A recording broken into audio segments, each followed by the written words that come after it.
love history as I do, you've got to believe that somehow looking back into the past can help you. When you think about it, that are actually deeper than politics.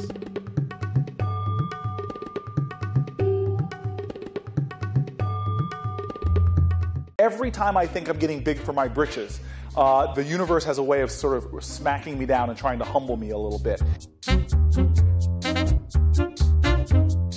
My parents say, you have no clue. You were born on third base with a lead towards home, and you think you're special. That's not how you're special. Look at your history. People called to levels of courage that you could only hope to reflect.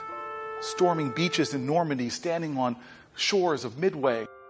People who tilled soil for you that you don't even know of their existence. People who bled the soil of this nation red for you. You have inherited the richest legacy, and the only way to prove worthy of that is to go out and continue the effort. Cory Booker is such an amazing and inspiring speaker. Like, just his whole story, he's a doer. He doesn't just sit around and talk and have meetings, he's a doer. We saw from like the number of people that were here tonight and from the energy in the room that I think a lot of people come out of this and they want to do more for their city. I came here today because I wanted to learn more about him and how he became the man he is right now today. Good evening. I'm thrilled to be here. I cannot tell you how grateful I am to be in your presence. I was saying to some folks earlier on, this has been a city that has been inspiring me to some of my most seminal ideas. So I'm happy to be here, really to share some spirit with you all, to share some of my ideas, but more importantly, to reconnect to a city that I think holds a very special place in the United States of America. And I believe, like Newark, has the potential of accomplishing really anything that you want. And So when I was first starting out, I was still a law student, just getting ready to graduate. I had moved into Newark, New Jersey. But the section I moved into was very difficult. And there was a lot of challenges going on. And I remember that somebody said to me that the only way I was ever going to get involved in doing what I wanted to do, which was community organizing, using my law degree to help people, was to meet this woman who was a tenant president of these buildings. And I knock on the door, and in my cocky confidence, she says, "Who is it?" And I said, "I'm Cory Booker, ma'am. I'm from Yale Law School, and I'm here to help you." Like I was John Wayne from some kind of picture. And she said, "Okay." And she closed the door. And I said, "Okay." And she goes, "Yeah, follow me." And she literally walks me onto Martin Luther King Boulevard on the yellow line. She stands there and looks at me. She's about 5 feet and a smidgen. And she looks up to me and she says, "Tell me what you see around you. Describe what you see." And I looked around and I said, "Well, I see an abandoned building that was being used for drug dealing use." I described graffiti and just really described the neighborhood. And the more I talked, the more angry she looked and just disappointed, shaking her head back and forth. I stopped and she goes, "You can never help me." And she turns around and starts walking to the side of the street. And I said, "What are you talking about? I don't understand." And this woman wheels around and she looks me hard in the eye. And she says, "Boy, you need to understand something. That the world you see outside of you is a reflection of what you have inside of you. If you're one of those people who only sees problems and darkness and despair, that's all there's ever going to be. But if you're one of those people who every time you open your eyes, you see hope, you see opportunity, you see love, you see the face of God, then you can be someone that helps me." And she turns around and starts walking away. And I remember just standing there thinking to myself, "Okay, grasshopper, thus endeth the lesson." Having him come here was like such a really powerful message for the people in Chattanooga to be inspired and to really go out and do the hard work, do the work to make the change. The fact that he gave so much and that he served so much instead of just taking power was really, really impressive. You see, I now know from 4 years of being mayor, unequivocally, as I look around at the programs that are working in Newark, the innovations that we have brought to bear, I am now more hopeful and optimistic than I've ever been that it's no longer in this country anymore a matter of can we do anything. Anything is possible when a community comes together with clear goals and objectives, a willingness to make a little bit of sacrifice, a willingness to understand that if you are willing to do the things that other people don't do, you will get the results that other people don't get. It's as simple as that. As I was listening to him, it really made me think of what I'm doing, about my world, about Chattanooga as I see it every day. He understands that it's a process. And I think to share that message, especially with young leaders who are at the grassroots level, they can, I think, feel encouraged about their journey and this journey of change that they're going to be on. Good morning. What would you say to those individuals, those leaders in this room? How would you tell them to maybe find that issue that's most important to them and how to determine their role? The quick answer to that question is, I can't tell you what your passion is. I can't tell you what inspires you or drives you. But find out what that is and then be truly allied to it. You know, it's great to have a big goal. But if you're not that person willing to go out there every single day when other people are sleeping, putting in the extra work, when other people are partying at night, you're out there working or studying, you're not going to get those kind of extraordinary results if you're not willing to do extraordinary things. It's about the incremental daily action and effort that we all take initiative on. You have to do your work when other people just slacking and going to parties. You have to maintain that and do your work. And then you will become a Cory Booker. What gets me charged up, somebody asked me earlier today what my biggest challenge was as mayor of the city of Newark. Well, it's not the fact that we're in a budget nightmare right now. It's not the fact that we see challenges within our city of unemployment rate and other things.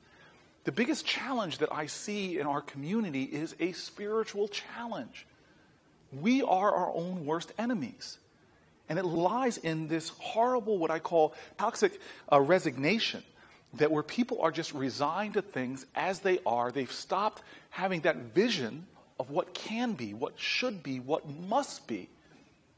And it's also that state I call the state of sedentary agitation, where number one, we not only resign to what is, but we're really upset about it. We talk to our TVs. We get upset at whether it's MSNBC or Fox News. Hey, I'm there too. Sometimes I pull off my size 14s and threaten my TV with them. But sedentary agitation is not who we are. Democracy is not a spectator sport. It is a full contact participatory endeavor. We were not made to sit in the stands and give color commentary about what's going on. I have a city every single day where I stumble across somebody almost who stops me in my tracks because I see that we still have a nation alive with individuals who have not succumbed to cynicism, who still believe that this is a country of impossible dreams, people that are strange. I mean, people think they're weird because they live their lives making the ultimate decision. And we all have this decision. Every moment of our lives is either to accept conditions as they are or take responsibility for changing them. It's a simple choice we have every day, every moment, every second. This guy who lives in a high-rise across the street from a county park, but across his other way of his street was this overgrown lot with weeds and debris that was being used by drug dealers to sell narcotics. And he gets in the mail a stimulus check. Now, most of us, I'm sure, get our stimulus check and say, good, let me pay down some credit card debt. Let me go out and buy the Xbox 360. And then some people, maybe even try to, as my mom wants me to do, go out and take a date out or something. But this guy goes to the Home Depot. He buys a lawnmower and a weed whacker and plastic bags and goes right into that lot. This is what he'd been waiting for. Not for somebody else, for just an opportunity. And he mows this dagnab lot, bags up the stuff, marches back into this building. All his residents are afraid for him because he accidentally bagged up the stash of the drug dealers. The guys were on the knees opening it up, but you know what? He kept coming out. Kept tending to that lot. It became beautiful. And before you knew it, he became a hero in his neighborhood. This old retired state worker because the drug dealers left. We found him because, again, we thought he was crazy. He was mowing the median. He finished with his lot. He was mowing the median along a major street in our city. That's my job. Everybody wants your job, Mayor. I'm sure you feel that. We stop the guy and say, who are you? Are you a county worker? Are you a city worker? He's like, no. But he says to us, in essence, this is my land. I'm an American. Before I look for somebody else to do something, what can I do? What can I offer? You see, it's a testimony on the individual level that life is not about the big speech. Life is not about the big battle, the big fight, the big election. Life is actually about every day with determination, indomitable will, getting up and doing small acts of kindness and love on a consistent basis that over time add up to transformative change. Alice Walker writes this wonderful book, In Search of My Mother's Garden, where she said the real revolutionary is always concerned with the least glamorous of things. The raising a child's reading level from 3rd to 4th. The filling out food stamps forms for poor people because they need to eat, revolution or not. The writing down history of old folks because their history is our lifeline. This, to me, is what individuals have done in our country. And now usually take another step, and this is the thing that gets me in Newark, is I have found that if you could find a way to pull together individuals to work together in ways they're not used to, incredible things can happen. And we are at our greatest, not when we're left or we're right, or Republican or Democrat, north, south, urban, suburban, black, white, Latino, Asian. That's not when we're at our best. We're at our best when we are united. We're at our best when we understand that the truth of our nation is not a declaration of independence. It is a screaming testimony, a true declaration of interdependence. People's thoughts are so much more powerful than people understand. Our thoughts create the reality we experience. There's a wonderful poet my parents used to read me as a child. And he talked about swearing an oath.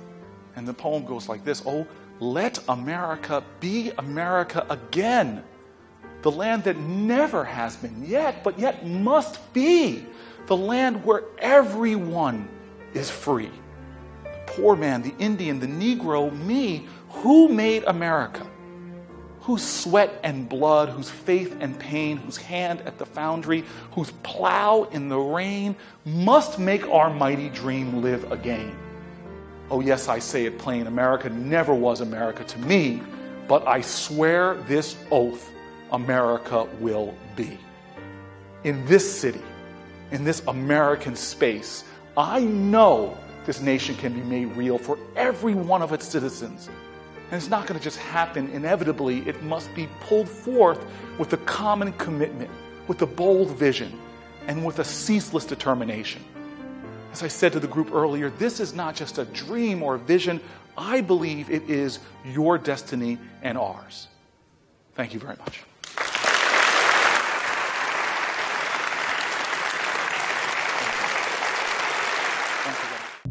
What I'm going to come out of this is saying that I need to demand more of myself and more of my community, more of the people around me, to do more about the things that affect us directly. It's a simple choice we have. Every day, every moment, every second. We all have this decision. Every moment of our lives is either to accept conditions as they are or take responsibility for changing them. Everybody can have a higher self. Everybody can be better. No matter how great you are, you can be better.